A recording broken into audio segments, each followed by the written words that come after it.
5, 4, 3, 2, 1. I'm here with James Dowland, and he's been telling me that the Irish accent is the most sexy accent according to all the magazines in the world, whereas the English accent is what people associate with sexual frustration and Victorian ethics, where people wear their pants far too tight. What do you think, James, about these thoughts? I think you're wrong about nearly everything, but there is a tinge of truth in all of your falsities. So there it is. Apparently, the sexiest accent in the world is the Southern Irish accent, but also rivaling that on other lists is exactly my accent too. So I think that might be a point where we might be equal. How about this, James? I'm going to put it on a little bit more because I know you get aroused by it. Because I know you're not telling me this because it's an accident. I know you actually really like when I talk nice and close to you like this. But I want to ask. I know my accent is sexy, but which do you think is more sexy, my accent or this picture? Oh my sweet Christ! He's nuts, dude. He's nuts. Which do you think is more sexy? Which if you had to choose, if you were making a magazine of the top 2 sexiest things and you're gonna pick one or the other and you only had like 2 places, which did you put 1, which did you put 2? I don't know, dude. I mean, if he had an Irish accent, he was like, "Are you in Dublin next arrived?" And then he just bursted all over my face. That was the sexiest thing as far as I can said. How about this then? So you get really drunk one night. You go to an Irish pub because you're like, that's bullshit. This guy got to stop showing me kangaroos. And then you go out one night and you're like, right, fuck it. You're kind of feeling it a bit because you're hearing all the Irish accents around. And of course, there's a lot of alcohol. And you end up drinking like way too much. And I mean way too much. You end up having way too much alcohol and you black out. And then you wake up the next morning and you're like, whoa, I feel all weird. And then you roll over and you see this. What would you do?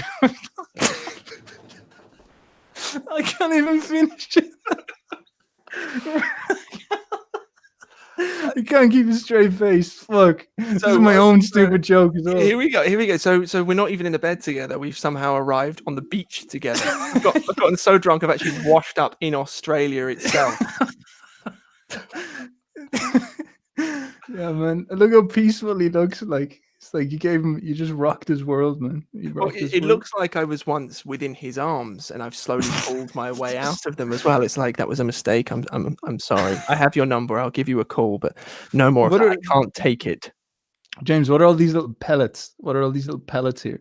What is this? I don't even know where you're getting at with that. What do you mean by the pellets? Well, see these little yolks like that are just sitting there in the nice normal sand, and then there's all these yolks around. Like, did you drug him or something? Are these capsules? Well, why do you think he's still asleep, even though it's the middle of the day? So I see. So you got drunk and then you roofied some kangaroo and had your way with him because you got aroused by the accent. I think this is a good lead-in point for anybody who doesn't know who we are. They're like, this is just the most degenerate channel I've ever come across. Like, what the fuck am I watching? We're here to talk about the logos of whoops. Oh, that was supposed to be a joke later. Oh, damn, we lost that. All right. So there's the fuck. We're here to talk about the logos of libido, people. How are you doing, my friends? What is the life? What is up with the people? How's everything going on? Who do we have in here? We have Matt M. We have good on you for addressing this. Yeah, the kangaroo problem's a big thing that we have to talk about. Much more serious problem in our society. Most people think we agree. Orgo, the one-man cult. Chemi, what's up? Never trust an elf. What's up, dude? And Too Deaf, what is up? We're here to talk about No Nut, No Fap, and libido. Jimothy has done some bone-crunching research for this one, so we've got some very interesting stuff coming up. And good sir, would you like to lead us in? Yes, I would, because you've done zero preparation whatsoever. And also you have no experience with libido or with nutting, because I mean, I won't tell this on air, but if anyone knows, Stefan did have an operation when he was younger. So now he is technically varies from Game of Thrones. In other words, he has no testicles. So I will lead you straight into this. So you've got to ask yourself a question. You know, it's a big meme right now. What do I do about nutting? It's absolutely huge. And it sounds really crude.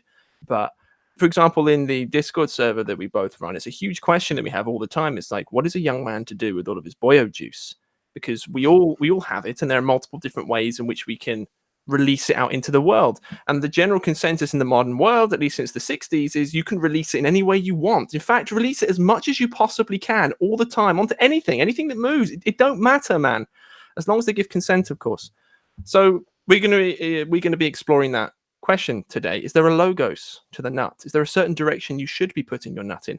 We're not going to morally pontificate against you and say that you can't have sex until marriage, or you have to specifically have sex with kangaroos, etc. But merely to get the creative juices flowing and think to yourself, like, maybe I shouldn't be masturbating all over my curtains.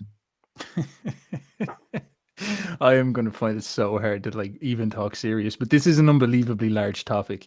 This is such a brilliant topic as well. I guess we should just tear into it, because the place where you have to start is the concept of libido, the idea of the nut. Libido is the traditional word that people use to talk about, shall we say, sexual energy. Now, as we will explore even further, the whole idea of sexual energy is that it is a creative force inside of you. So there is that problem where you're like, okay, is there a point to it? Well, it's almost like your fuel, or it's almost like magic. It's like your creative juice, your energy, your life force. That's what libido actually means. It means life force. And so we've been like, from understanding that very obvious and basic premise, it leads you to a series of very, very difficult conclusions that rattle you a lot in the free for all that we have in the current world. It's very, very hard to get your head around. So, so Jimothy, give us your thoughts on what you think libido is and all that. Yeah, so the libido is an idea. I mean, Freud came up with the word libido, I believe, but it's an idea that's been around for an incredibly long time. If you are familiar with Jungian psychology, for example, it's at least 2 million years old, and it's associated with the deepest possible part of your psyche. It's the animating force which actually allows you to go and act like a human being. Like, you got to think to yourself, what distinguishes you from an animal? It's actually not an easy question whatsoever. It's something like consciousness, but Jung would take it a level deeper than that and say it's not quite consciousness. It's this animating force, the libido, which fuels you with creative energy, which fuels you with potential, I guess would be the best way of putting it. And it's it's inextricably, I should say, linked to your sexuality. So, for example, throughout all of warrior cults throughout history, the idea of chastity has been pushed forward as necessary in order for you to go and engage in your conquests in an optimal manner. A knight, for example, who was nutting constantly within his curtains was not seen as an optimal knight. You got famous boxers, for example. Is it Muhammad Ali, I believe, who's like, Yeah. I refuse to nut before fights because it actually fuels me. And that's a really, really, really weird idea. So we have a question regarding sexuality, and it's, what is the purpose of it? And obviously sex in part definitely is for the creation of children. Every single person agrees on that. But there's a second question you've got to ask on top, which is there another purpose to it? Is there a logos here? And if there is, and it involves this concept of libido, this power which can surge through you and give you superpowers, as the no-fat people say, which actually those superpowers the no-fat people are talking about is how everyone else in the past, before this fapping pornography apocalypse came upon us, that's how they used to feel. That's the normal way of feeling libido within you. So in which case, if that's the case, what's the purpose to your libido? Why does this exist? And it's a very powerful question, and it leads you to want to consider whether or not you should be engaging in some sexual archetypal patterns of expression over others. I am, and of course, a very useful model for understanding this, and this is the old model of the Kundalini, that talk, the idea of there's being a snake that runs up your spine. Because James brought up something very important. There's a difference between you and an animal does seem to obey this libido very, very instinctively. And like, the goal of the animal is to reproduce. That is considered success. That is the war of the jungle after being waged and won when you create children and those children survive. So there's that aspect to it as well. We have that in us. Like, obviously our juice is all about winning the survival game. That, like, we've got that animal side to us, and this is very much tied to that as well. But there is also a angel side to us, as they say. We are fallen angels, or we are beasts with that have the ability to save ourselves or something like that. And there is a higher consciousness, higher cognitive power to us. And what's interesting is both sides of this involve noble creativity. Like, the animal sides of us does produce children, and that can be an incredibly noble and profound act. But then there is also the shall we say, somewhat castrated side of us that can produce works of art that don't really make sense biologically. Like, could you really say Michelangelo's destruction of his neck, his biology, for the sake of the Sistine Chapel, was really something that nature would necessarily agree with? It's a weird idea. We're not even sure, but it's still an astounding creative act that transcends our ability to, it transcends our biology's ability to understand it. And the way I always found this was this idea of the Kundalini, the idea you've got the snake. So the snake represents this raw creative energy. And why would that be? Because snakes are the pure image of a primal force. And interestingly enough, they look very phallic, let's put it that way. And they are the instinct of a pure primal force, pure primal instinct. They are movement, consumption, predator, dangerous, and they're they're lightning fast, and they're evil in that type of sense. And what's so fascinating is this is also what represents evil in the Christian mythology, where you have the snake in the garden, and this snake is the best personification of our animal instinct at the bottom of our bodies, around our nuts where they should be. But there is also this spine that connects that very bottom of our body, and it ends there. The spine ends right there where the nuts are, where the juice comes from. And it actually goes all the way up, and this spine reaches its apotheosis in the brain, specifically in the center of the brain, where many people say stuff like the pineal gland and all that, the higher cognitive functions are. And so you have this connection between the lower part and in the brain, the higher part. You have this wonderful ability to create that all comes from the human brain, but it is fueled from the underworld, shall we say. And something that me and James are working on a project right now, and we've been looking a lot into these very basic archetypal patterns. And one astounding thing that when you think about it, or when you look at the neuroscience of how we dream, or how even consciousness comes about, is it comes from the bottom. It comes from up your brainstem, and consciousness is activated down here. Like, your awareness comes from a very low part of your brainstem, and it gets purified as it goes up further. So you've got your reticulator activating system down here and all this stuff. And it's like the energy is coming up out of the bottom of your body into your brain, and then your brain turns it into something more advanced, like mathematical thinking, or the nonsense we talk, and this type of thing. And that is the example of the Kundalini. You've got it coming from the animal section and rising up into something bigger, and becoming crafted, becoming purified into something more profound and powerful, a more powerful force. And I think that's a great premise for us to launch into what we're going to talk about here. So, Jimothy, any thoughts? Yeah, I'd actually like to. This isn't on script. I'm going to go for a bit of a renegade here, but I've been in, I guess, swimming around in no-fap, anti-pornography circles, whatever you might want to call that, sexual transmutation circles, I guess, for a really long time. Like, since I was about 18, I think. So it's been like 5 years now. And what you just mentioned there, obviously, it's a beautiful metaphor, but therein lies its weakness, because we live in the age of materialism, of course, where everything is just reduced down to its biological function. So when you think of sex, for example, there is nothing. Maybe love could be a component, although love can still be reduced down to a biological substrate. There is no spiritual connection whatsoever to the actual act of having sex. So someone could sit there and be like, I don't know what to do about my libido, man. I've kind of got this idea in my head that it's a bad idea to go around nutting all the time, nutting into random strangers, whatever. Maybe I should restrict it. Oh, there's an idea of the Kundalini there. That's really cool. Oh, Jesus Christ, he's the embodiment of Logos symbolically. That's really, really cool. And he says don't nut. Fine. But that's not strong enough.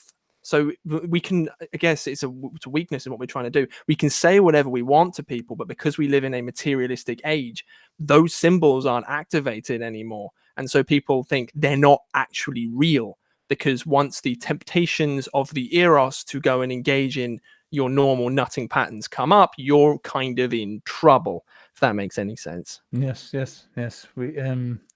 We can definitely get into that in a bit. We've so much to cover here, peeps. We've so much to cover. Like there is a. Well, I'm not sure if that's general. I think that's more specific to the individual, because a certain thing will get through with some people than it will with others. Like, one thing that really worked for me was becoming conscious of how advertisers exploit it, and that really snapped me out of it. I was like, wait a second, like, me getting my nut is not actually a win for me. It's almost always a win for someone else, in the strangest way possible. And that type of, that just kind of sows the first seed, because it's whatever frame you've got in your head. and whatever chips that frame. So maybe some people might have a like more reductionist way of looking at the world and they need the spiritual to break out of it or something like that. But shall we tear in? Shall we tear in? Let's tear in, sir. What would you like to tear into first? This Well, fine day. I want to lay the foundation. So what we're talking about there is the Kundalini idea, which I was using the model to explain it, and then you need to mutate it up into the brain and allow it to become the higher creative function. And I wanted to lay that out in a very basic way as the idea of boyo juice, or the libido concept at its very root. And that is that you get this energy every day, if you will. And it's this energy where you can do something with it. And in your mind, you will have a vision of what you want to achieve with that energy. This is your life force, your ability to live. And like, it's so obvious. Immediately you will get women descending down out of the astral sphere and you'll be like, get some. That's usually what like appears first, especially if you're a young kid. It's just so overpowering when you're a teenager. You're just like, just spill the juice, get the juice over there towards that girl as fast as you can. That energy juice as well. But I remember, like, obviously I was tempted in this way as well, but I did have a desire in me to achieve something. I wanted to produce art. I wanted to do stories and music. And that always pulled me away from completely falling for that vision, for that image. So it's like you have this dream in your mind of it's almost like the energy is creating that dream. It's like, go find a woman, the anima, if you will, the animating force. And I was pulled away from it becoming like totally degenerate in its expression. It's just like, Tinder every day. That's all you do. It's just like rack up the notch counts, completely unconscious, following the lower form of consciousness and whatnot. And I was pulled away and I was like, there was something else in there. That was this desire to create something. And it was actually a pursuit of beauty in its own way. It was this artistic pursuit of beauty. And it was like, right, I will even sacrifice that from time to time in order to achieve something greater, this skill, this ability for me to manifest what I see in my mind, which is the dreams, the stories, and the songs and sounds that I hear, like that type of experience as well.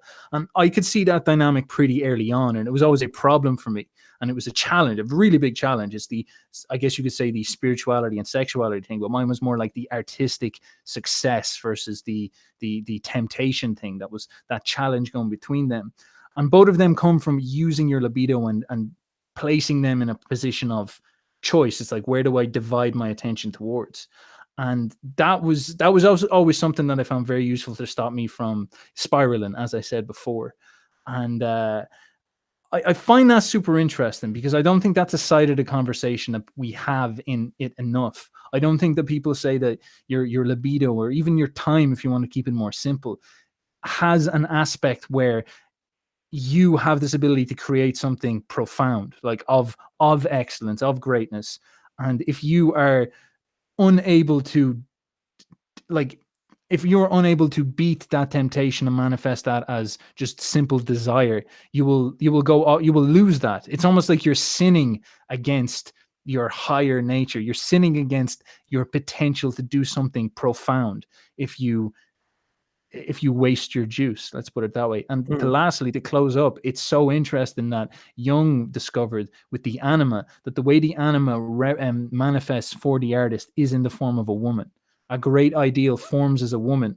And if you are focused on worldly beauty instead of creating something of like astounding, transcendent beauty, you might actually lose the ability to access that anima in her more, shall we say, spiritual form. And this is where things become super interesting. So any thoughts on that? Yeah, Ryan? I've got so many thoughts to say on that. I'm going to bring up my favorite book, which is Dante's Inferno. I absolutely love this book because it was created right in the middle of the age of chivalry and courtly romance. And it's an idea which really intrigued me because, well, of course, chivalry today is considered something like bending the knee to the feminine. It's what weak little beta boys do. They open doors to girls that are way fitter than them and then expect to get sex in return. But that's not chivalry. Chivalry was something way manlier. But when you examine what romantic relationships used to be like in the Middle Ages to what they are now, so different. So different. It's as if it was a complete shift in psychology. So like where the average piece of art written about a woman today is mostly, if not exclusively, sexual. completely and utterly sexual. All the songs you hear on the radio, for example, do you listen to any Flow Rider song? Maybe I'm completely out of touch with modern music, but Flow Rider was one I used to like a few years ago, and it was all just smack that ass, girl. I want to smack that beautiful big round ass. And it was just comparing that to what things used to be back in the past. So bring up Dante's Inferno. His whole story about laying out the map of hell that exists within your mind, that apparently exists within the Christian afterlife, if you believe in such things. The entire thing was inspired by the love of a woman, but not a sexual love for a woman. And this is something we don't see anymore. This idea of Beatrice was a girl he really liked, but he didn't necessarily want to have sex with her. She provided a divine form of inspiration for him, and his divine love for her, saved his soul from the pit of hell. So he was lost on his path, and this book went on to be, it potentially built Western civilization. You know, it was written in like 1300, something like that. It built Western civilization. It's one of the most influential books of all time. And you've got to ask yourself the question, it's about the divine feminine, the highest expression of the anima, not the nutting expression of the anima, that rescued his soul from the pits of hell. It's Sophia, that divine wisdom idea. So yes, on your artistic thing, I completely and utterly agree. There are different forms of sexual expression when it comes to being with a partner, and they're not exclusively sexual. And another thing as well, which you were saying, like, you got to be careful with your time and your energy and your libido, because it's a scarce resource. And if you accept the idea that the libido is a source of your power, if you don't, I'm not going to try and convince you, of course, but if you do accept that, then you have to realize that it is unbelievably pathetic. I can't think of anything more pathetic, in fact, than spending your time on either porn sites or on Tinder, because you ain't in control there. What you're doing is you're trading your libido and your time and your energy, but focus of the conversation, your libido, in exchange for a commodity. You're saying to these people who've made these websites and are profiting off of your libido, saying, take it, and you're giving it away to other people, simply because you want to have a quick nut. And that is the biggest insult in the face of your divine potential, we'll say metaphorically, that I've ever heard of in my entire life. Yes. And you brought up some super interesting things there. I want to lay out a very important frame. So the thing that got me organized was having a higher ideal. And this is something that Nietzsche talks about a lot. Nietzsche says that the great man is he who can master his dissipated passions, his chaotic passions, and unify them together as one entity. And that is your single-minded focus, I guess. I think I've said before, you don't really know power until you've managed to get yourself completely in body and spirit focused on one thing. And then it's just insane. You just eat that project alive, and it's super interesting. And the problem with eros or passion, and this goes a little bit beyond the idea of juice, of spilling that juice on those beautiful curtains. Like it goes a little bit beyond that. It goes more towards the idea of almost every temptation, desire you have is a form of juice, of feeding. So God, there's so much shit to put into this.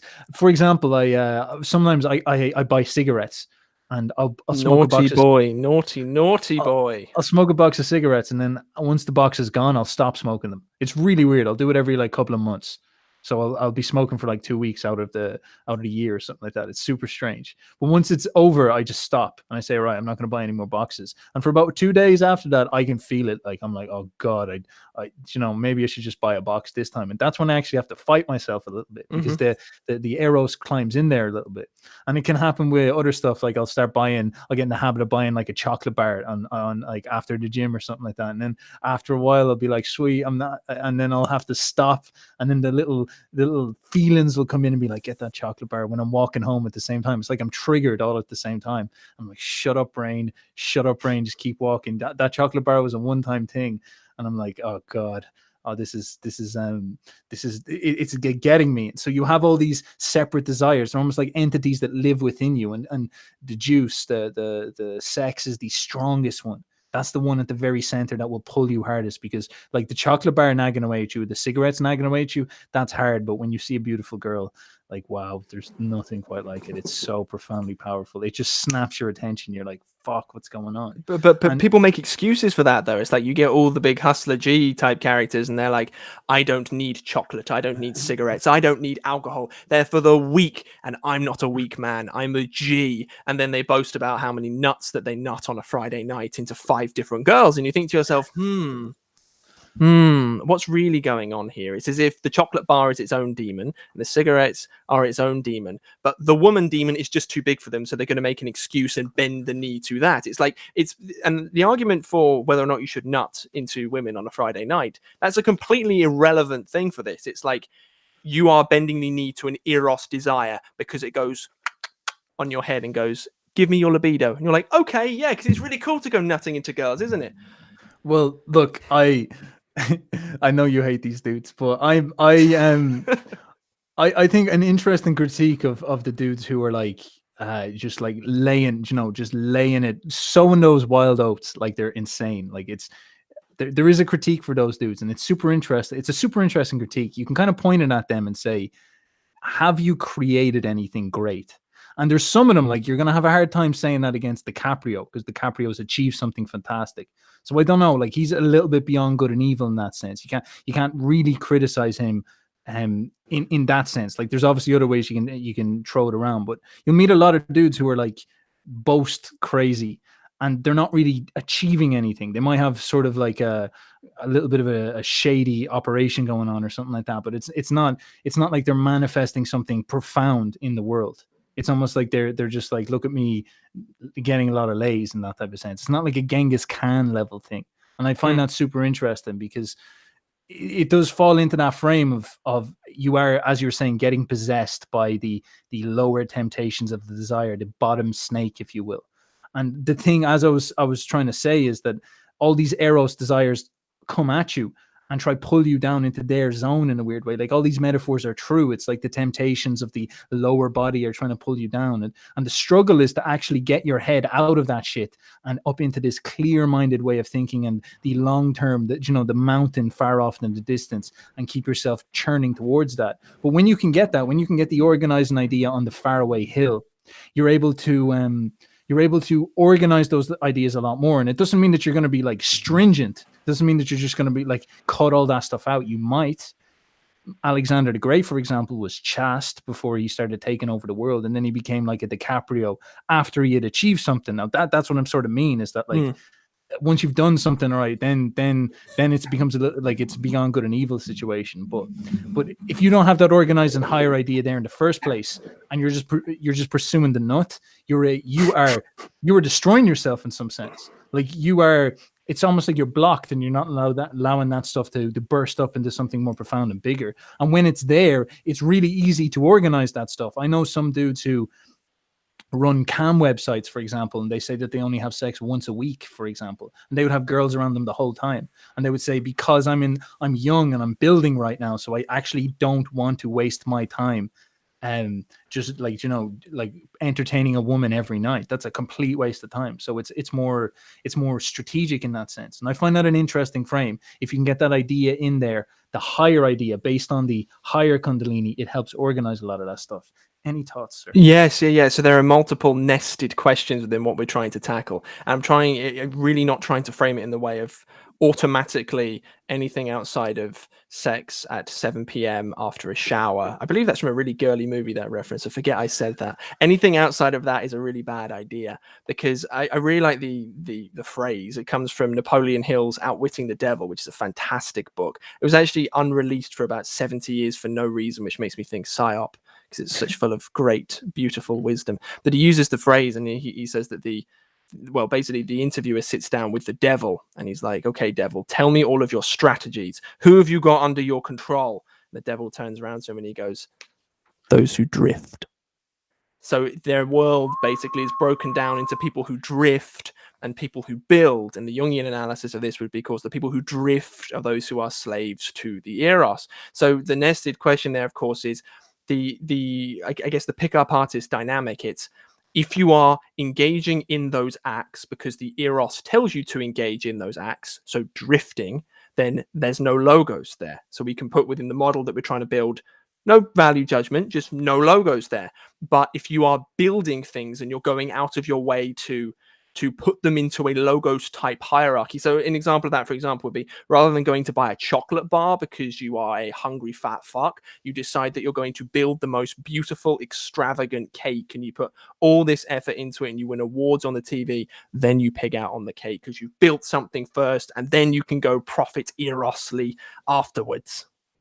Yes, like we had a whole plan for this, but it's gonna get fucked up because it's just coming out its own way. So I'm gonna rip into the Genghis Khan and that type of idea, and like sort of something implied in there, and it's talking about the DiCaprio thing as well. Is that there's this weird entitlement in our generation that we as men think that we all deserve to nut in the Instagram model that we're all like, thirstily liking on Instagram. Do you know what I mean? Like all those guys go in there and they think that they deserve that girl. Whereas the old world would work. Like I think there's some statistics. I'm not sure if these are true now. I can't verify them. That they'd say that like most was it 1 in 2, maybe 1 in 3 men would die a virgin. Like, it's a huge amount of men would fail in this regard. It's one half of men. Yeah, it's what's the actual stat? It's like for every male ancestor, you have 2 female ancestors, something like that. Yeah, which means like half the men bred and half the men died virgins all alone. So half the men got nothing, and then the other half of men got like double the amount what the other men didn't.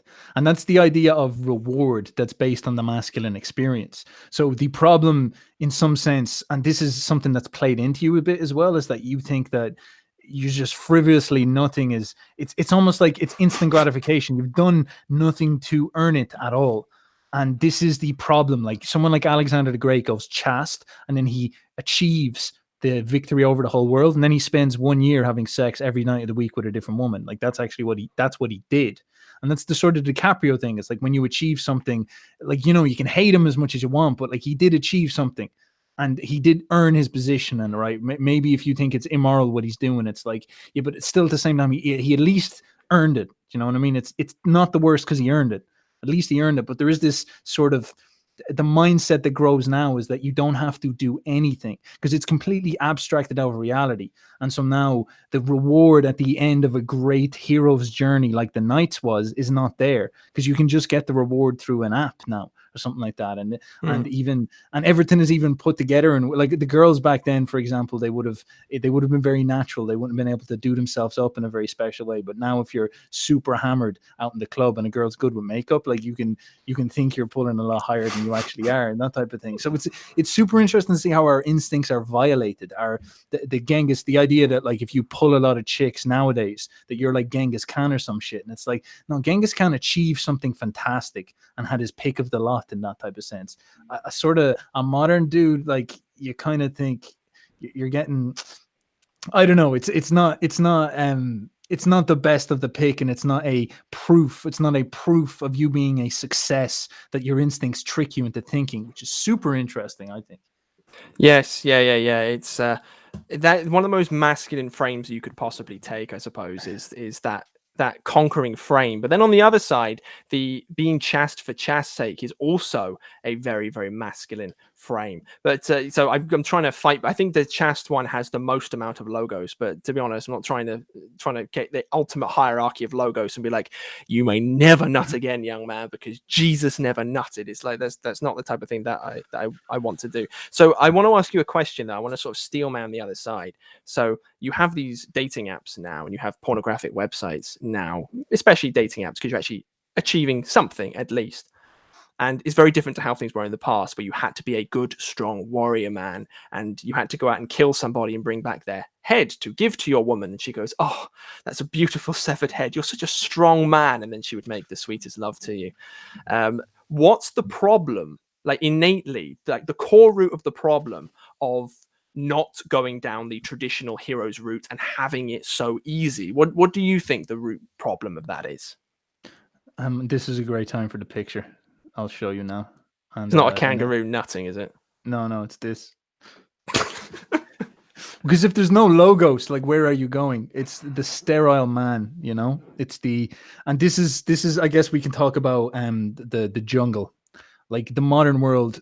So we moved out of the jungle world where Genghis Khan, the guy who nutted, earned it, and then most men who failed, they failed for real. They actually like did not get to nut at all. And so that was the unbelievable tragedy of being a male back in the day. If you weren't strong enough, you did not nut, and your nut never continued. And so your lineage was over. Your DNA failed.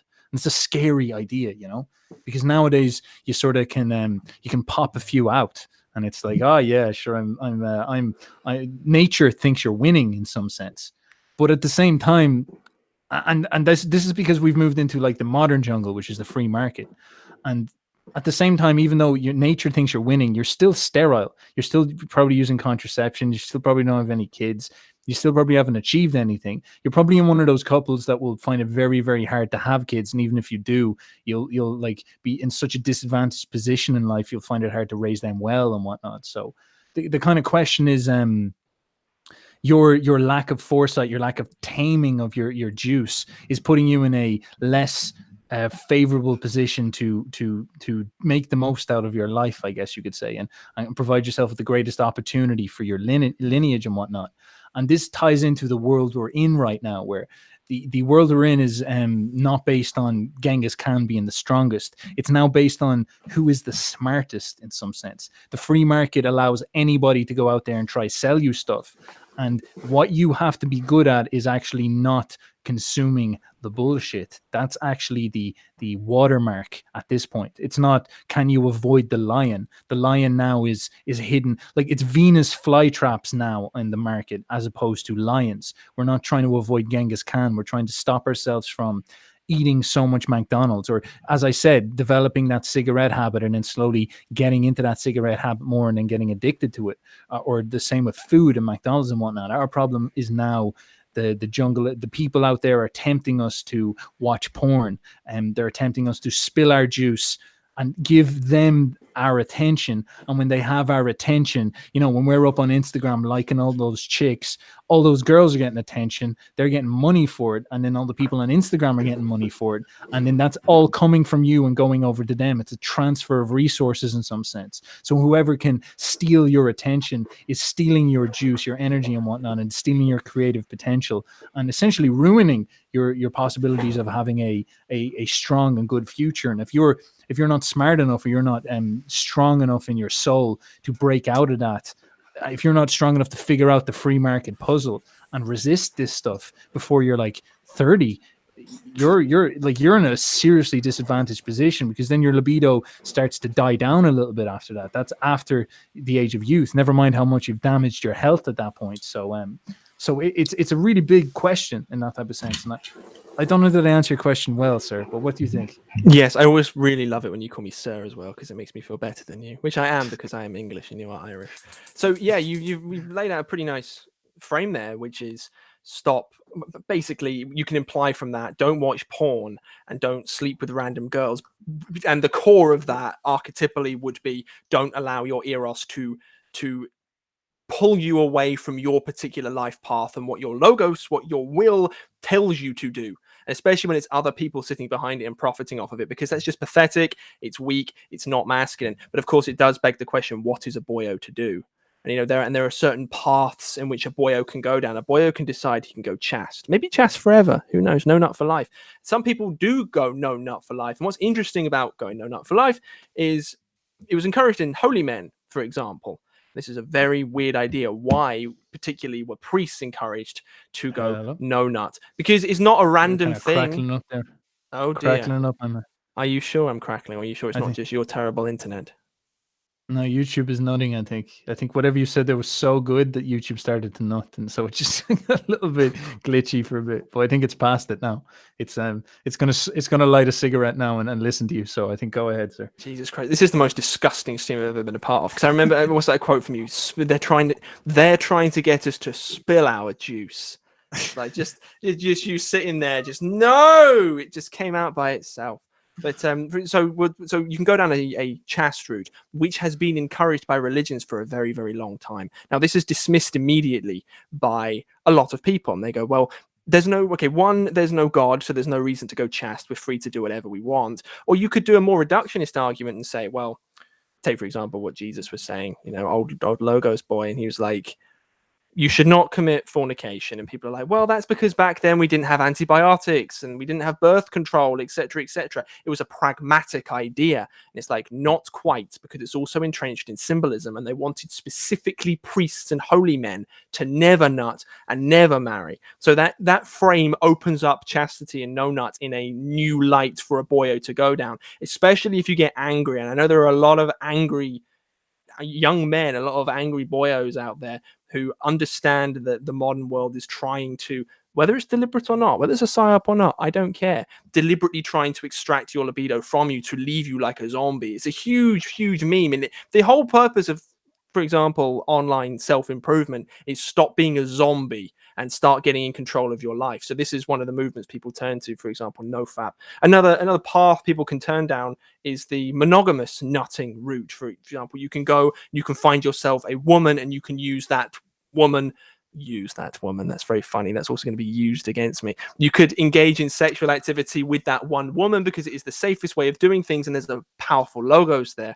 The fire is the thing which the love is what restrains the fire of libido, and there's also purpose there in terms of having children. And then there's also, of course, you can still go down the promiscuous nutting route, but in a conquering fashion. So laying all these out there because there are a set number of paths you can choose to go down as of right now. When you end the stream, you can think to yourself, listening to those boyos talking about nutting all the time, I now have to decide what to do with my nut. And Stefan, I want to make this personal because you're disgusting. Which of these frames should a boyo go down? Well, I actually, before I answer that, I will answer that question though. So ask me that again in a bit. But I want to talk because you boiled up something else in my mind that I thought was super interesting, and that is that idea of the holy man being chaste. And we love talking about archetypes, being a very Jungian inspired channel. And this idea of what these men would have discovered after they would have been chaste is very interesting, because they would have said, all right, I'm going to commit fully to Logos or whatever, fully to God. And that would mean they go celibate. They'd go numbnut for life. Imagine that crazy shit. Imagine But people did it, man. People did it. The priests would have done it, so it's crazy. It's crazy to think that. And what's interesting is the way they would have conceptualized their temptation. That is the people trying to pull them away from Logos. As I described before, you would have had all those feelings, the cigarettes, woman as the strongest one, or the desire to procreate is the strongest one. You would have cigarettes, you would have food, you would have desire maybe even for power is another one, because that's a way to get all of this stuff. And all of these things would have been pulling against you to pull you apart and away from Logos. And it's almost like you can see in your mind a spider underneath those that is, or a puppet master that is pulling all of those strings. And that's what they would have conceptualized as Satan. Because Satan was only something that developed over time. He wasn't like always there in the Bible as the way we understand him. He actually, he distilled out into a strong character that we know now, and he was considered the tempter, the man who offers you the cigarettes, the guy who, he's almost like the marketer out there in the free market who is trying to trick you in some sense. And so a lot of people would be like, oh, those evil marketers taking advantage of us. But it's almost like, look, it's like your job as well not to fall for Satan. It's not like Satan just, it's not like Satan is completely getting you. It's like you're letting him in. You're letting the vampire in the door. But what I found always super interesting is that they started categorizing this eros, this seduction and temptation, as evil, and therefore that got tied up with the idea of a woman, because woman would have been the archetype you experience as evil. And this is something super interesting about the modern world, where we're in a very pro-woman world and women are great, but the bad side of this is that there is a dark side to the feminine, and that is the desire to tempt and to seduce and whatnot, the dark seduction aspects. The archetype of this would usually be, as I'm going to show you now, Lilith. It's almost like Eve was the good girl and Lilith was the bad girl, and the sirens are another one as well, tempting you away from the righteous path, as you will. And it's this idea of woman and the womanly form and the feminine pulling you away from that logos, pulling you away from righteousness, pulling you away from strength. And this is Bernays, by the way. That's a marketer who figured out how to tap into people's. He was like one of the first guys who was talking about sexuality and advertising. And so this conception of woman as the evil force is, it's almost like the shadow side of, as I said before, you've got the artist who conceptualize that great vision which forms as the anima, and then this is the dark side of the anima. This is when you have a she is sucking blood out of you. She's a vampire. She is taking juice from you. This is the way that you're a boyo full of juice, and this is an opportunity for you to use it in some sense. And the men who would have went celibate and whatnot would have figured out, they would have been like, okay, if I give in to my temptations, it's obviously going to start here. It's like, get me a woman right now. And so it's in some sense her beauty, the majesty of woman, the soft femininity, the kindness of woman is what's pulling you away from the righteous path. And so in some sense, you need to figure out how you manage that unbelievably intense desire. And the guys who went no fap, no nut for life, they're like, that's an incredible adventure they went on for higher purpose. It's unbelievable to think of that. But then men who would have said, all right, we need to regulate this, but we can't completely give into it either and become, victims of this Lilith thing. Because this is another thing to remember about Alexander the Great, is that when he had his year of 365 women, one every night and all that, he that was one of his most degenerate, like that was a point where he almost lost the war. He was drinking all the time. He almost like failed to reach India because of that, and a lot of people had to snap him out of it in some sense. And so there was degeneracy going on in that, and he had to pull himself out of that again and go back on the war trail in that type of sense. And so there is this energy of understanding that archetype and how it appears as something that's trying to pull you away from the truth in some sense, or from your goal. And that doesn't mean you need to demonize them, but you need to understand that there is a shadow side to all things beautiful and great. Yes. I see, that's a frame that I actually can't put a crowbar under, because it makes a lot of sense to me. It's like women are often seen as evil and as the tempters, because the most powerful temptation for a man, and a temptation is something which pulls you off of your path. That's what it means. It tempts you to go down a different way. The most powerful temptation for a man is a beautiful woman. So my mindset on this, and I can't see another way around this, is once you understand that what you need to do as a man is to go down your path, and I think it's pretty easy for a man to come to that conclusion by himself, and it's a natural product of testosterone. It's like, I'm going to build my own world. To me, to see a beautiful woman, for example, in a club, we just talk about pickup culture, I guess, or on Tinder, what you're doing is you're allowing that to carry out an energetic exchange with you.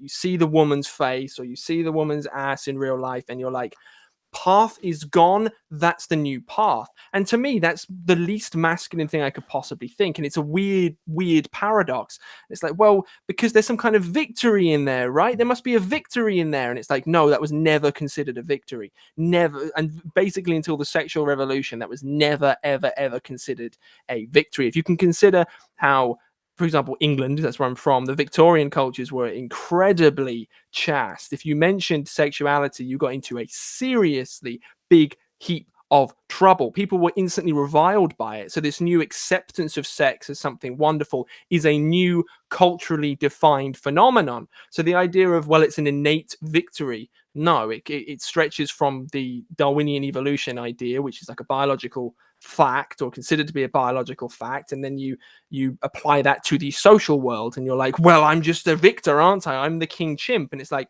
no, all of your ancestors would have thought, unless you were the conqueror like Genghis Khan, that a woman was trouble. And you can't say that these days because we need to respect women. But women in many ways are trouble in that specific regard, in that the world is a fight. It's a will to power fight for different energies, and everyone wants their energies to be the most powerful one. And then a woman comes along and she's looking sexy, and her will immediately supersedes yours, and you give her all your time, all your energy, all your money, and then you also give her your heart too, so that she can break it. And you're like, oh no, I'm now going to spend the next 3 months crying because by pure biological virtue, because she had nice breasts, now you have to take loads of my time and energy. It's like, that's not masculine. That's the least pathetic thing I've ever heard. in my entire life. And there is a silver lining to this, and a very, very harsh red pill is that there's nothing a girl despises more, and I know this from experience, than a Than man an that. Irishman. All right, Hey, people, I'm gonna ban James from the stream. hey. Wait there, I think I can mute him. Yeah. Oh, mute. Oh, how's that? Oh, eject. How's that feel? Eject or mute? Can you? Which would you rather? Oh, James is muted. Oh, no one can hear you. Oh fuck! I can't turn you back on. Shit. Fuck you. Okay, right. Oh no, I muted you again. Unmute Wait. me, you bastard boy. Yeah, you're unmuted. You talk there. You fucking Yes. rascal. Hello. I was gonna say something. But yeah, this is it. So nothing despises a woman more than a man without a goal, a man without a paddle. I remember I met this. There was this beautiful girl, and she was so gorgeous. And I remember I was like, right, I gotta go talk to her. So I ran up to her and I was like, hey, how you doing? And she was like, I was just coming home from work. And I was talking, blah blah blah blah blah. And then at one point, she was sort of like, what the fuck is going on here? There's just some random dude saying hello to me. But it was going good. And then at some point, I just started talking about my passion. I started talking about my ambition, what I want to do. I was like, I want to make something of myself. You know, I was just explaining to her all the stuff I was up to, performing in bars and stuff like this, and talking about going for it. You know, and I wasn't saying I've succeeded. I wasn't saying I've achieved all this great stuff. I was saying it burns within me. And she could just, you know, I was in a good mood, so I was just talking shit, but really putting it out there. And immediately she was like, I want to go for a coffee. Do you want to come for a coffee?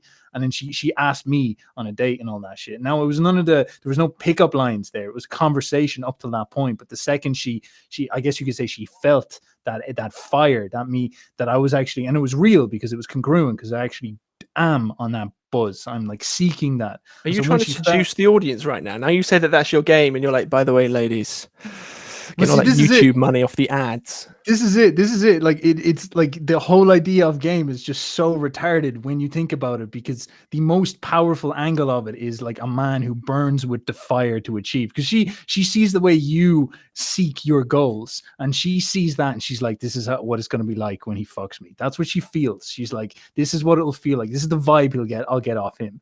And so like all the game shit is nonsense, because if you're just like fighting for to just like succeed and make your vision come true, that's the energy you need to bring to her. And if you bring that energy, she will love that. And then the worst part is that if she is that goal, you can't bring that energy properly, because what happens is you serve her like she's some type of goddess, and she finds that disgusting, because it's a total display of psychological weakness. Women know this. It's called neediness. They hate that. That's the worst thing you can give them.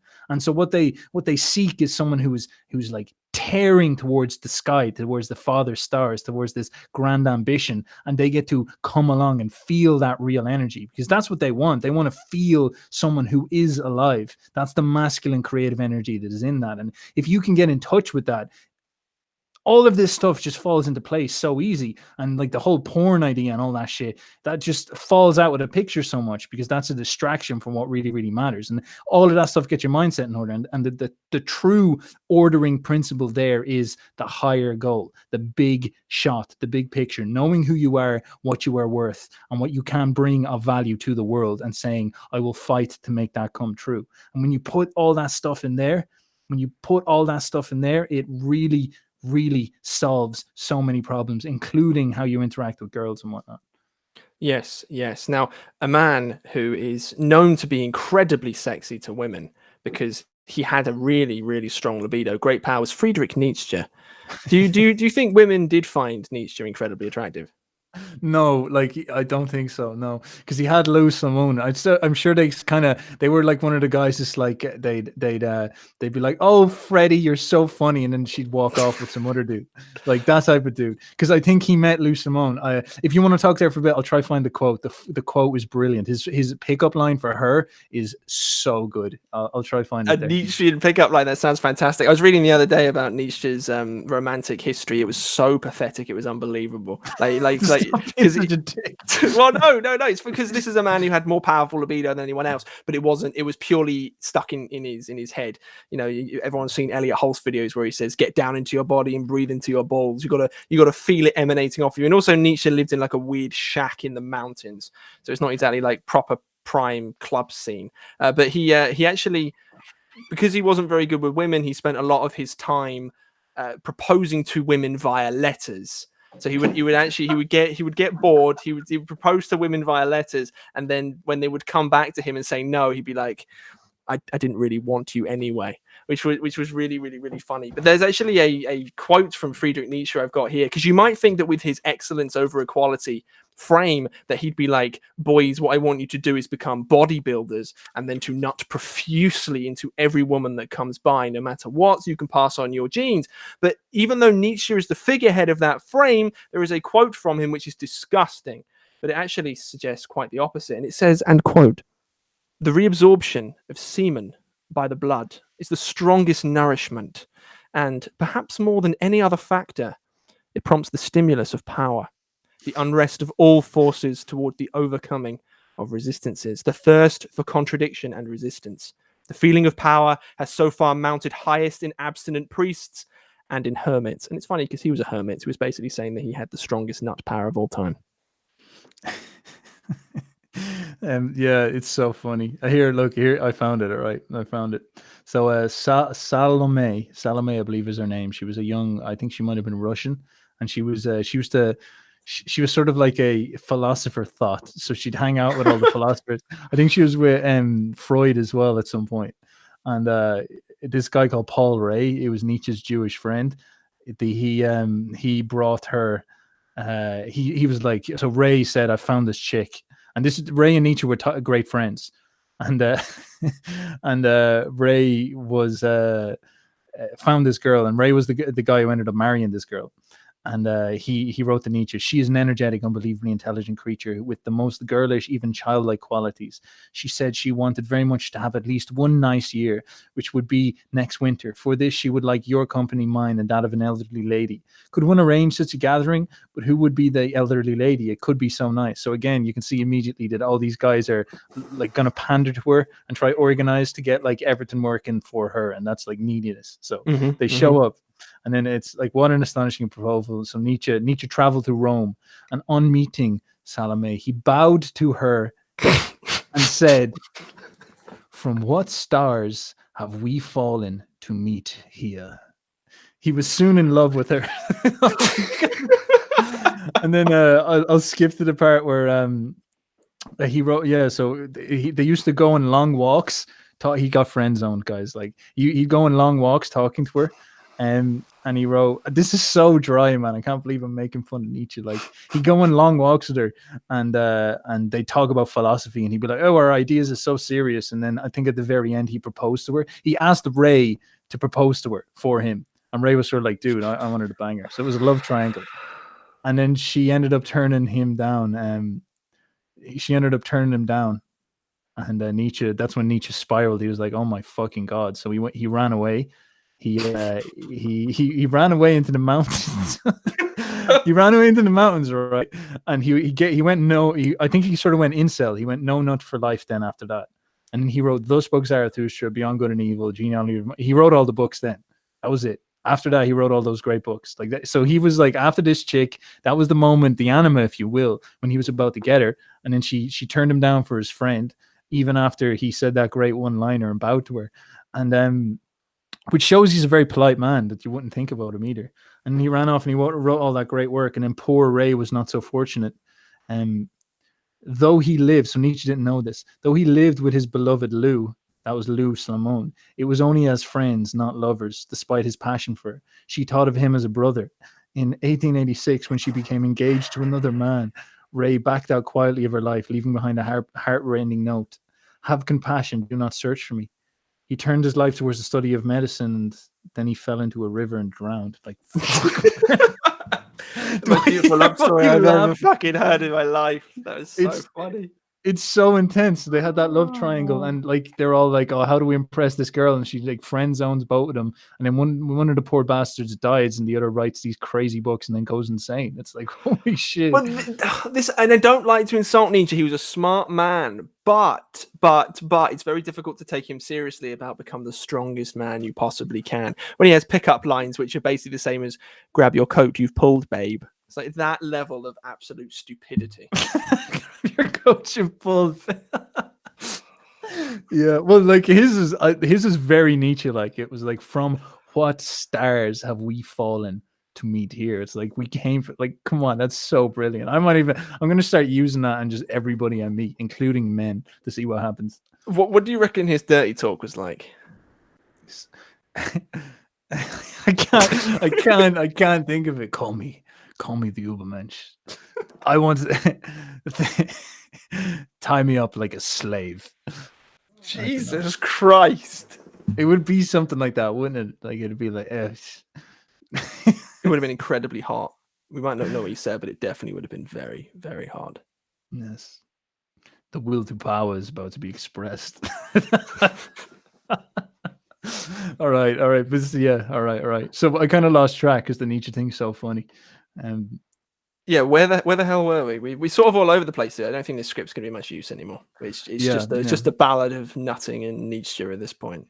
Well, I think I've made my big point is that if you have an organizing idea, it helps you understand that your boyo juice is valuable and you need to dedicate it towards that. And the absolute unbelievable head fuck is that girls like that more, and you will probably stand a better chance of getting girls. Like as the ancients would have understood, Alexander would have understood that, he's not really going to achieve the absolute peak of his choice of women until he takes over the world. So that was a good frame to take. It's like, go achieve something and then you can deal with the woman question, like in its success, or you can deal with your desire, your need to express it in that way. Now the monogamy question, maybe we can go into that, is a little bit different, so we can talk about that a little bit, but it is that sort of frame. It's that entitlement that the modern world presents to you, where it's like act on impulse, and then people, you think you're winning because you're nutting to some like porn on a screen and all that, but you're completely losing. There's some guy who's gaining from your attention, and it's all a loss. It's all a huge loss for you, and you've got to take yourself away from that stuff if you want to be someone of value at all. Yes, yeah. There's loads of places we can go. If you don't mind, although I am the one in charge, I'm the alpha male of the pair between us. I'd like to make this applicable because there's a huge question people have going around right now. It's not just what should I do with my own nut reserves. It's what should I do regarding Western civilization, because there's a huge conflict, and I know we butt heads on this all the time. Where you're like, I need to nut, and I'm like, stop nutting. You're like, but I like to nut, as long as it's only into a 10 out of 10 girl. So when it comes to saving Western civilization, which if you don't want to save Western civilization, click off the stream immediately. What do you think, Stefan, we should be doing? Oh, Jesus. Like, I think if I was to say what I noticed, and I'm tentative to talk about this stuff because it goes into pretty dodgy territory that I don't believe YouTube enjoys, but please tell me more. Dodgy stuff on what topic exactly? Well, there was I studied the Frankfurt School in college, for example, and the Frankfurt School was focused on this idea that the West was bad, and so it was just, that was a premise. It was the West was bad, and they need to turn it into something more akin to a new society, a modern, a greater society. It was a blend of communism and all this stuff. Like they wanted to create something new, so they wanted to get rid of the old West, and this is the soul of the progressive movement as of now. And they established this principle, and this is what I was taught in college. It was mainstream. I didn't understand it back then. That the reason why the West is bad is because it is held together by a spinal cord. And that spine is the phallogocentric nature of it. So it is the male territorial will to defend the principles that hold the West together. So people understand that we've got this hierarchy, and in the center of that hierarchy is that holding magical spell, which is I guess you could say, the values that hold the West together, based quite heavily on Christianity and the Roman and Greeks beforehand. And so this was the strong logic and phallic. So phallic is male energy at the center of it. And they hypothesized that in order to change society, you'd need to erode that center. And once that center fell, it'd just be like this mold that you could use to remold into whatever society you want. These guys were mainstream, a big deal, and they essentially, they're the thinkers that went into the current situation we are now. This is why the world is the way it is because these guys were the thought leaders in many sense about how a lot of social engineering was going to go about and all this. And so what happened is that came to a point where men were weakened because they were the people building this magical spine, this intellectual spine. They were defending it, if you will. And so they, by accident, we could say, maybe it was intentional, who knows, but they took apart that magical spell at the center, the phallogocentric, the belief in the Western canon, the belief in God, the belief in up and down, the belief in order and all these things, the belief in logos, most importantly. And they got rid of that, and that destroyed men at the center of it. So you see a lot of people like the manosphere and all that. Like that's where all this kind of like, we need to save men, we need to fight for men, the men's rights advocate. This is where it all comes from. And I actually have a lot of critiques for those movements because they aren't fighting on the level it needs to be fought. They're sort of they're playing on the defensive. They're not looking at like the unbelievable amount of work people put in to do this. This is a century-old tradition of trying to figure out how to change society into something more suitable for the modern age, to deal with technology, if you will. And so this is where you get the modern man. The modern man is not like, you can't just have a violent man running around. You can't just have a knight. You can't just have a male instinct running around because it's too violent. So they wanted to update it for the modern world and make it slightly less masculine. They wanted to tame it out of it. And obviously there's this unbelievable loss in that because masculinity is creativity.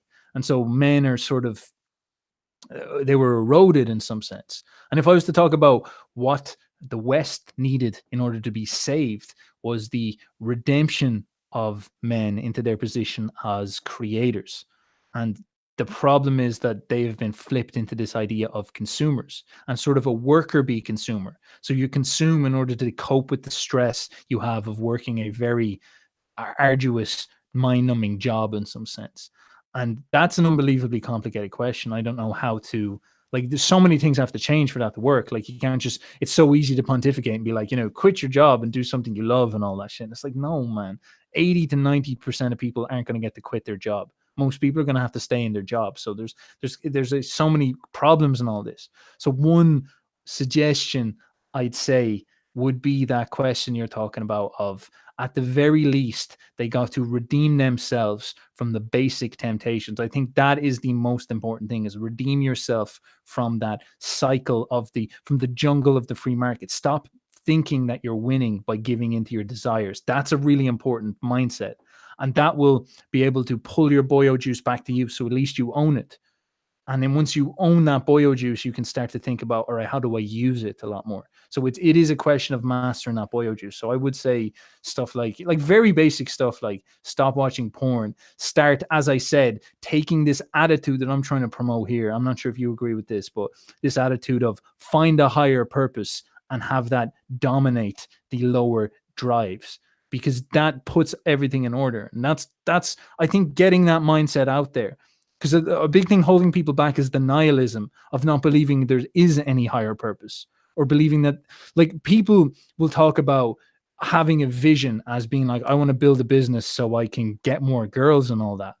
But that's super interesting because that's still quite nihilistic. They won't say, I want to create great art that will last 1,000 years. And when you talk to these people, they'll say that's because the world is not going to last 1,000 years. The climate change is going to come and destroy everything. And so there is this almost nihilism that's stopping people from thinking really big.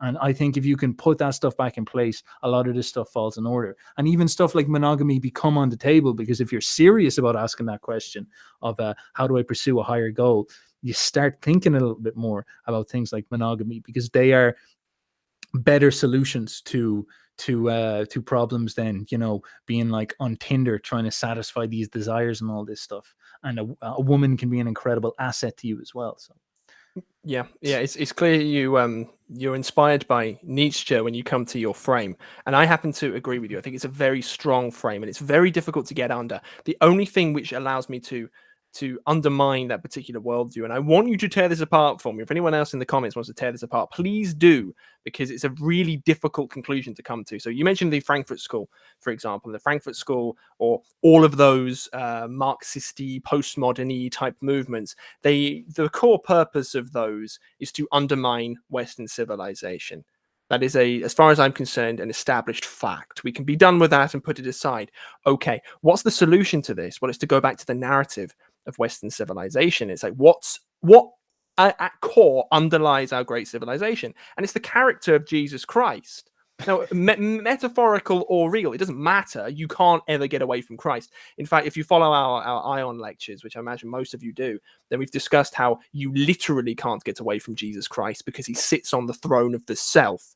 And because the self is this dynamic archetype within you, you can actually technically have a personal relationship with Jesus Christ if you talk to yourself.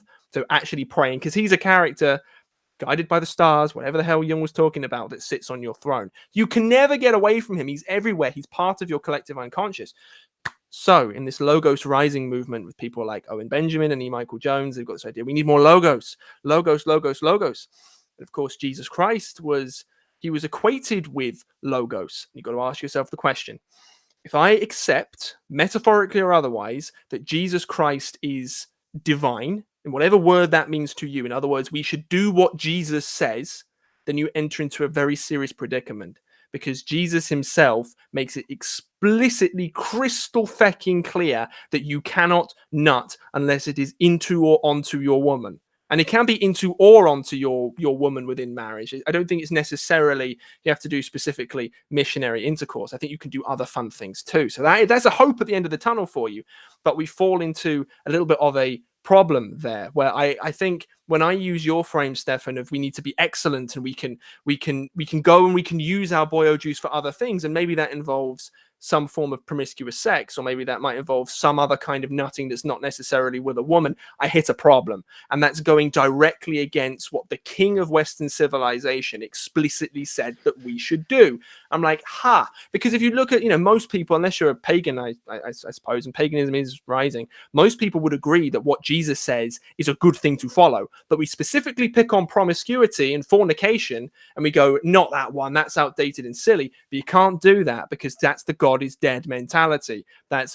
You're not really the king of the throne, Jesus. I like to think you are because it makes me feel like I'm a good person. I'm going to knock you off because you weren't really being serious. You were being a bit of a boyo with all that chaste thing. Because if you're all being chaste, then Jesus, you can go get all the women, right? Is that what he was really doing?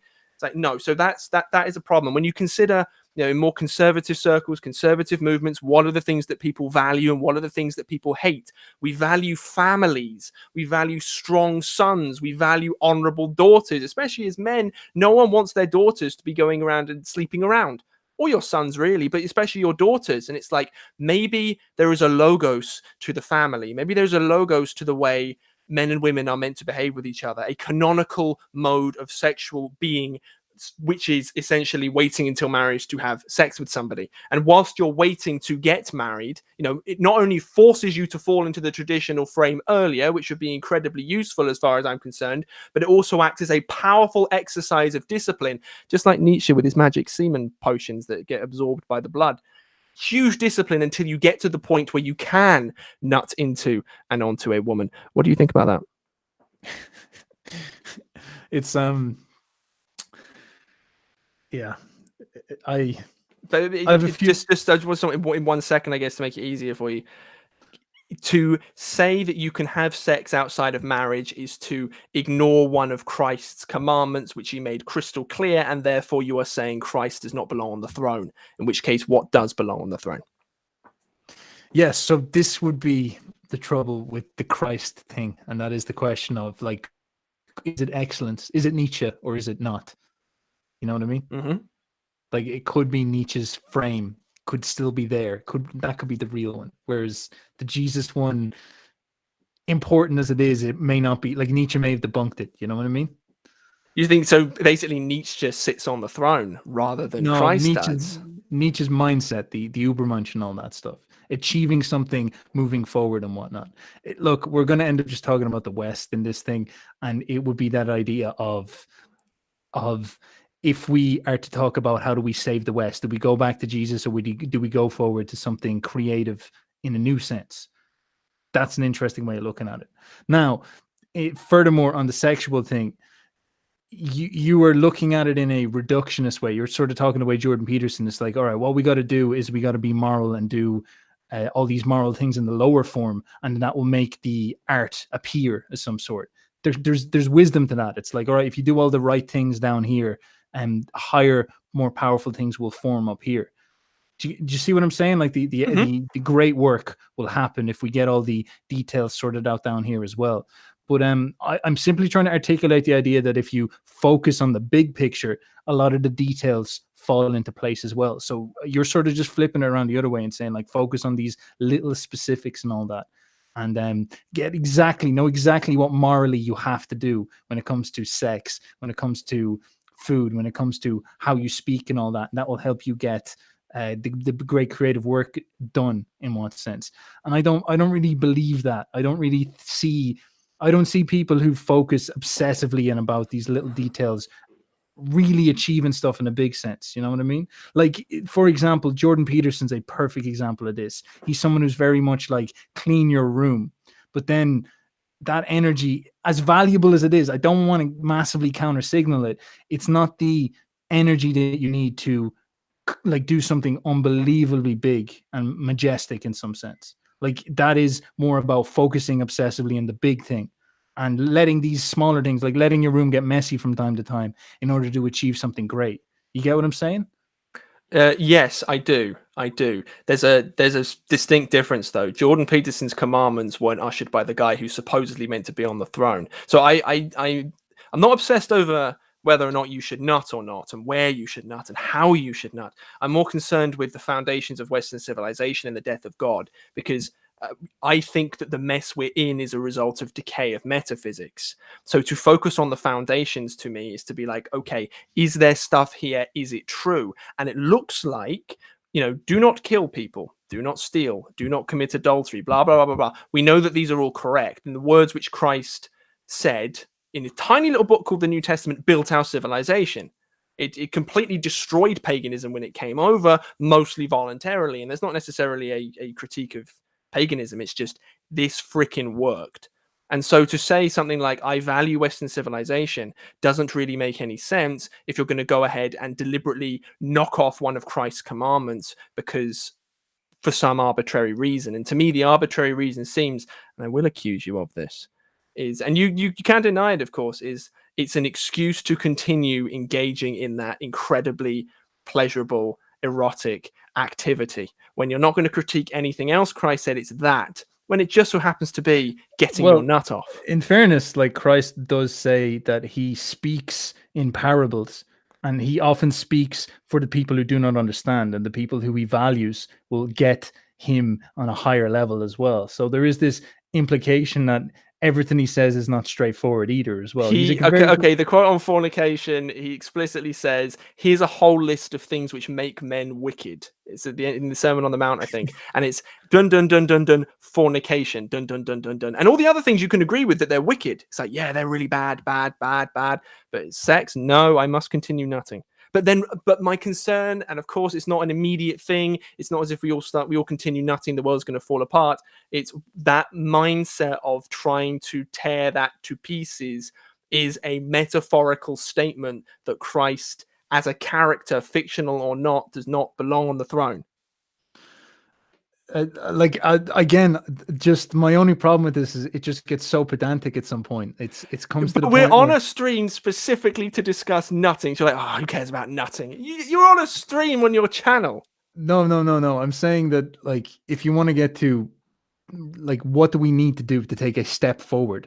Would it be to obsess specifically about this stuff? Do you think everybody's going to get on board with this? Do you think, like, for example, here's a very important thing Christ would say is that you got to keep your internal understanding of his metaphysic to yourself and do it more than you got to go and tell people what to do in that type of sense. And like, would you like have you done what Christ says? There's a good question. Have I done what Christ says? As much as you're trying to steel man him, like, have you completely got all this stuff? Am I a sinless man? Are you living his words? You're asking me, am I a sinless man in the Christian sense? The answer is no, I'm not a sinless man. But the intention behind it is I'm not going to go and be a sinful man. I just fuck up occasionally. And also, I wasn't educated properly in these foundational texts of Western civilization. So I wasn't brought up with them ingrained in my brain. I've had to go and research them myself, and I haven't finished yet either. So no, I'm not. But that doesn't undermine the authority of the rightful authority of where it should be. But I get your point. I do. It's like, it's in many ways it's almost a defeatist idea, because people aren't going to take this frame. It's like people are way more likely to go ahead and nut. But your frame is, there's a lot of wiggle room, is what I see, because it's not as tight as a moral commandment. For whatever reason that was put in, there's a lot of wiggle room there to engage in whatever sexual behaviors you want, because in the moment you can be like, I'm a conqueror, or I've worked really hard and now I'm gonna let my libido out and it's gonna be powerful. So I just see a lot of leakiness there. Yes, well, like, it's chaos. Maybe it's this type of idea. It's chaotic. It's not straightforward. You'd like it to be tight, but life isn't tight in that sense. And people can achieve great things without doing everything perfect. Like the great artists can put something together and it can really work without them following all the formal laws and rules in that type of sense. And people can get inspired by Christ and really do Christian things better than most Christians who are like diligently telling everybody that they obey the law and all that stuff. So there is so much wriggle room with this stuff. Like there is so many people in the Bible who were great men who were sexually promiscuous. There are so many people who sinned and all that stuff. And I'm trying to push forward the idea of the most important thing for me is always getting that mindset straight, where you're not degenerating at the very best, where you're seeing the big picture and going for that. And I think like obsessing about those little details, look, you can do it if you want, but everyone's going to get there in their own time. And if they're honest, they'll probably lead to those questions properly as well. Well, let's end after this because we've been going for quite a while, but you're playing a sleight of hand there, bucko, where you're like, well, in terms of saving, you've replaced the content of the stream with specifically saving Western civilization, and then making it look as if I'm being pedantic over what people do with their hands on their genitals. But we're discussing the optimum route of sexuality, and I still win. But you should end the stream while I win. As you can see, me and James have a disagreement here. It's just, we're never going to get to the end of it. Because I'm a good Christian man and you're just disgusting. You're an absolute disgrace. This is it. No, you're all right. No, we're going here now. So this is it. You're not true Christian because you don't do it. Are you know not until you get married? I do not answer personal questions live on air. Exactly. So the thing Jesus was very specific about is he was like, you get more juice off the Father when you go and pray quietly in your room than go out and publicly display your virtue, that type of thing. And he was adamant about stuff like this as well. Publicly display my virtue. Okay, this is going to get into an incredibly heated stream. This is incredibly angry with you. I'm going to scream at you in a minute. This is what the Pharisees would talk about and whatnot. They would go out and they would be praying in public and all this and showing off and all this. And Jesus was like, the best Christians are the ones who would do it in private, where only your Father can hear you, because that's where its faith is proved in that type of sense. And with things like this, like as I said before, if you're worried about, like, are we asking a question of like, what do we do to stabilize the West? Do we all know FAP or whatever it is? And I'm saying, generally speaking, in a very general sense, and I just don't like being pushy on people about this because I'm no moral example to go say this is how we should do things. Generally speaking, the most powerful thing is for people to get into their head that they've got to aim for something in their lives at the very least. And my experience with myself has been like that orders almost everything in the right direction. That's it. That is that is not degenerate at all. That is the least degenerate way you can think. It's like, all right, I'm going to try to achieve something, and then that will help me regulate my emotions and my. We'll be taking questions, Matthew. And give us 1 second. That will help me. Don't be upset. Relax. I'm joking. That will help me. That will help me regulate my emotions, and then, as I said before, that is a big way of thinking, and usually people aren't good at that. Usually people want to follow rules. Usually people want to be like, it has to be done this way and all this. And people like Jordan Peterson come along and be like, all right, this is exactly what you have to do. Never disobey it. And look, if that's what works for someone, if they want someone to say yes or no, here's the rules, go ahead for it. But on my experience, like they aren't, I don't know, they're not chains. You can, if you understand the big thing, the little things tend to fall into place. That's all. That's the only really way I can say it. And it's just a way of looking at it, and the little trivial things like they just don't even seem like they matter at all. Yes. Okay. So if I'm coming across as if I'm praying in public, as if I'm pontificating my virtue of having never nutted before in my entire life. That's not my intention, of course. I'm not saying you're accusing me of doing that. I'm in the same place as you in terms of trying to explore this. So you asked me whether or not I was no nut until I get married, and I'm an engaged man. I know my mother occasionally watches these, so I don't like to go into specific detail on topics of this such disgusting magnitude. But it is a problem which has actually really torn me up for quite a long time. And especially reading characters like Dante and really looking into what, Jung, for example, and should we take what Christ said seriously? Should we at the very least consider him to be divine? Actually, maybe, and it is a product of my more conservative brain, that's the frame that is most attractive to me, but it's completely tearing me apart. And there are a few other guys in the Discord as well who are very interested in this. And we talk to each other all the time about things like this. And it's like, for example, one guy, it's like, I've spent many, many years nutting into girls, but I feel like I want to go down the no nut route, but I can't bring myself to do it for whatever reason. But there's a compulsion there because of the critical importance of Christ. It centers around him. So I'm not morally pontificating saying you have to do this. It's not as if I'm a perfect sinless man either. It's an exploration of what the optimum mode of being might be. And you've got to bear in mind, up until very recently, when things began to decay, when you consider things like the sexual revolution, chastity or more chastity did end up being better. So that's my stance, and that's where I am right now. Yes. All right, excellent. We'll take questions there if anybody's there. Give us some questions. We're all degenerates. Let's just have a degenerate party. Questions, people. Let's see what questions we got. The FAP thing's a big question. Who we got? Yes, everyone hit the like button. We started off on the FAP question and then ended up on, would Jesus Christ want you to FAP, or would Nietzsche want you to pump and dump?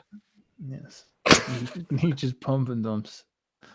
Even though he bows to Whammons, I can only sit back and allow communist infiltration. Questions, people. Have we got any questions?